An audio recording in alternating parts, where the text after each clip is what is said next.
Good morning everyone, কেমন আছো সকলে? আশা করছি সকলে তোমরা ভীষণই ভালো আছো। আমরাও কিন্তু খুবই ভালো আছি। এখন ঘড়িতে প্রায় বাজে সকাল 8টা, আর এখন থেকে তোমাদের সবাইকে সাথে নিয়ে আজকে ব্লগটা স্টার্ট করলাম। আশা করছি তোমাদের আজকের এই ব্লগটা দেখতে খুব ভালো লাগবে। সকালে রান্না করে এসেছি, একটু চা খাবো, মানে সকালে প্রায় অনেকটাই কাজ হয়ে গেছে আমার, তো ভাবলাম একটু চা খাই। সেই আর কি, চাটা বসানোর সাথে সাথে আমার মাম্মামও ঘুম থেকে উঠে পড়েছে। তো তারপর বন্ধ করে ওকে একটু কোলে নিয়ে আদর করে তারপরে এই যে চাটা নামিয়ে নিলাম। আর এই যে এখন আমি একটু বসেছি চা খাওয়ার জন্য। আর ও তো আমার পিছু ছাড়ছেই না, মানে সকাল হলে না আমার পিছু একদমই ছাড়ে না। ও শুধু আমার সাথে সাথেই থাকবে। ওর ঠাম্মি দাদু সবাই ডাকছে, কারো কাছে যাবে না। আর আমি আটা মেখেছি সেটা দেখেছে আবার, তো দেখেই বলছে মা আমাকে আটা দাও, ও রুটি বানাবে। তো এই যে দেখো, কিছু না পেয়ে বোতল দিয়ে রুটি বানাচ্ছে। তো যাই হোক, আমি চাটা খেয়ে আর দেরি করিনি, দেখো চলে এসেছি রুমে। আর এসে আগে বিছানাটা ঠিক করে নিচ্ছি। আর বিছানাপত্র যত তুমি না গুছাবো যেন না কেমন একটা মনের ভিতরে হতে থাকে। তো ভাবলাম যে না, একটু তাড়াতাড়ি করে বিছানাটা ঠিক করে নিই। বর্মশাই স্নান করে প্রায় চলেই আসলো। সংসারের একটা একটা কোণা গুছাতে গুছাতে কখন যে সারাটা দিন চলে যায় বোঝাই যায় না।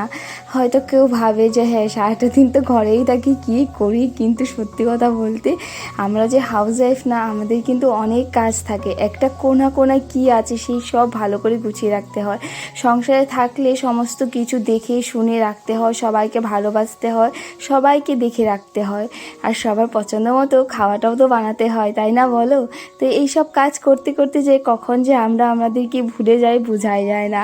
নিজেদের জন্য তো একটু সময়ই পাওয়া যায় না। সংসার করতে গেলে কিন্তু শুধু একসাথে থাকলেই হয় না, সবাইকে ভালোবেসে সংসারটাকে গুছিয়ে রাখাটাই বলে সংসার। তুমি যদি এটা ভাবো যে হ্যাঁ, আমি সবাইকে ভালো রাখবো, সুখী রাখবো, যে যেভাবে থাকতে চায় আমি সেভাবেই রাখবো, তো এটা যদি ভাবি তাহলে কিন্তু আমরা নিজেকেই ভুলে যাব। তখন আর নিজেদের জন্য কোনো ইচ্ছেই হয় না। এই সব কিছু আমি আমার মার মধ্যে থেকেছি, নিজের সব স্বপ্ন ইচ্ছে শেষ করে সবাইকে কিভাবে ভালো রাখবে এই চিন্তাটাই সারাটা জীবন করে গেল। একটা বাচ্চার কিন্তু তার মাই সব কিছু হয়, প্রথম ভালোবাসা, প্রথম টিচার, সব কিছু তার মাই হয়। যাই হোক, সকালে খাওয়া দাওয়া করে দেখো আমি আর মাম্মাম কিন্তু চলে এসেছি মাম্মার স্কুলে। আর কয়েকদিন পর মাম্মাম আজকে স্কুলে আসলো। কয়েকদিন থেকেই বায়না করছে মা স্কুলে যাব, কিন্তু ওর শরীরটা তেমন একটা ভালো ছিল না বলে ওকে নিয়ে আসিনি। তো আজকে আবার চিলড্রেন্স ডে, তো সেই কারণে ভাবলাম যে না, আজকে নিয়ে যাই, ওরও খুব মজা লাগবে। তো এখানে দেখো সবাই চলে এসেছি, আর এখানে আর কি ফটো ওঠানো হচ্ছে, মানে অঙ্গনাবাড়ির থেকে না অনেক কিছু মানে ফটো উঠিয়ে আর কি দিতে হয়, তো সেই সবই আর কি দিচ্ছিল সবাই। আর পড়াশোনাও হয়েছে একটু। আর এখানে দেখো আজকে সবাইকে কেক খাওয়ানো হচ্ছে, কেক আর বিস্কিট। মামার পড়াশোনা হয়ে গেছে, এখন আমরা যাচ্ছি বাড়িতে, না মাম্মা? আজকে চিলড্রেন্স ডে ছিল বলে মামাকে কেক দিয়েছে। চলো এখন ঘরে যাই।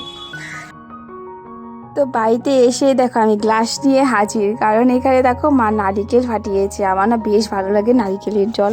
তো এই যে নিয়ে মানে মুখে দিলাম, ও কি টেস্টি ছিল, একদম মিষ্টি মিষ্টি ছিল, বেশ ভালো ছিল। তো তারপর খেয়ে দেওয়ার দেরি করিনি, এখানে দেখো রান্নাঘরে চলে এসেছি, রান্নাবান্না তো সারতে হবে। আর আজকে 11:30টার মতো বেজে গেছিলো, আর রান্না বসাতে বসাতে তো আরও অনেকটাই দেরি হয়ে গেছে। তো আর জন্য আর দেরি করিনি, জলদি করে এখানে রান্নাটা বসিয়ে দিয়েছি। আর এসে দেখি মা সবজিগুলো কেটে রেখেছি, আর আমিও আবার ওই যে বসিয়ে দিয়েছি। মা ওইদিকে আবার করছে হলো মাছ কাটছে হলো, তো তার জন্য ভাবলাম যে না, আমি আর একটুকু দেরি করবো না, আগে রান্নাটা বসিয়ে দিই। এখানে দেখো আমি একটা চচ্চড়ি করছিলাম, ছোট মাছ, এটা হলো মলা মাছ দিয়ে বেগুন, ঝিঙে এইসব দিয়ে আলু দিয়ে আর কি একটা চচ্চড়ি করছিলাম। আর সঙ্গে ডাঁটাও দিয়েছিলাম, ডাঁটাগুলো আমার গাছে মানে আমাদের বাড়িতেই হয়েছে, তো সেই ডাঁটাগুলো দিয়ে বানাচ্ছিলাম। তো এইখানে দেখো মাছটা আগে দিয়ে, মানে মাছটা আগে ভাজিনি, মা লবণ হলুদ মশলা দিয়ে মেখে রেখে দিয়েছিল। তো সেটা আর কি সবজিটা সেদ্ধ হওয়ার পর মাছটা একদম মিডলে দিয়ে দিলাম। তারপরে যে মশলাটাও করে রেখেছিলাম, টমেটো, লঙ্কা, জিরে এইসব বাটা, তো এটাও আর কি ওপর দিয়ে দিলাম। এখন একটু ঢেকে রেখে দিব, তাহলে আর কি হয়ে যাবে মাছটা। তো চলো এর মধ্যে দেখিয়ে দিচ্ছি কী কী রান্না করেছি। ওখানে দেখলে আর একটা চচ্চড়ি করেছি, তিতা করলা ভাজি করেছি, আর আমার জন্য আর মামার জন্য এখানে পনির রসা করেছি। পনির আর কি তেমন একটা ছিল না, অল্প একটু ছিল, সেটা দিয়ে আর কি বানিয়ে নিয়েছি। তো এইসব গুছাতে গুছাতে দেখি আমার মাছের চচ্চড়িটাও রেডি হয়ে গেছে। তো এই যে দেখো এখানে হয়েছে, একটু ঝোলা ঝোলা রেখেছি। আর এই দেখো তারপর কিন্তু নামিয়ে নিয়ে বেড়ে নিয়েছিলাম। আর দুপুরে খাওয়া দাওয়ার পর দেখো মা আবার বিকেলবেলা নিয়েছে এখানে লাড়ু বানানোর জন্য, ঠাকুরের জন্য রাখা হবে, কারণ কালকে তো পূর্ণিমা আছে, রাস পূর্ণিমা। তো সেইখানে মোয়া লাড়ু আর কুলি পিঠা বানাবে নাকি কী কী পিঠা বানাবে, আমি তো ধরবো না, তো তার জন্য মা একা একা এখানে বানাচ্ছে। আর এই দেখো এখানে কয়েকটা ঢ্যাপের মোয়া বানিয়েছে। আজকের এই ছোট্ট মোট্ট ব্লগটা এখানে এন্ড করলাম। আজকের জন্য টাটা, রাধে রাধে।